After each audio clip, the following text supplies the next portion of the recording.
Finalisée depuis fin 2015, l'intégration de l'entreprise mauricienne Consultec dans la société Ecom s'est déroulée sans encombre.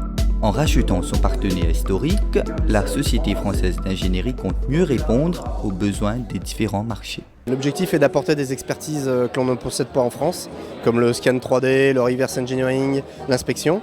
Donc ça, c'est des expertises que Consultec apportera à Ecom. Et Ecom apportera des compétences complémentaires en instrumentation, en électricité, en automatisme. Donc des disciplines que ne maîtrise pas Consultec. Le mariage des deux fait qu'on pourra attaquer des projets plus importants dans la zone de l'océan Indien, dans la zone de l'Afrique subsaharienne, sur lequel on pourra se positionner nos deux entreprises conjointes. 2010-2011, nous avons pris un très gros projet en Égypte. Nous avons eu beaucoup de mal à le terminer. Nous avons mis quelques années à remonter la pente.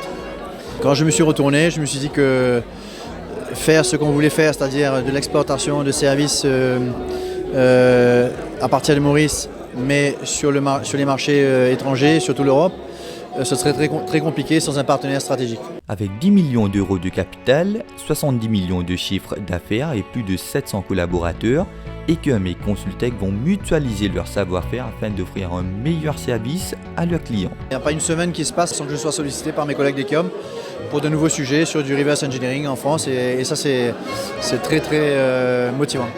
L'idée aussi d'envoyer des packages des volumes d'heures ici à Maurice depuis la France pour augmenter la taille des équipes de Consultec. La réussite d'Ecom et de Consultec dépendra largement de leur aptitude à exploiter au mieux les atouts dont ils disposent respectivement.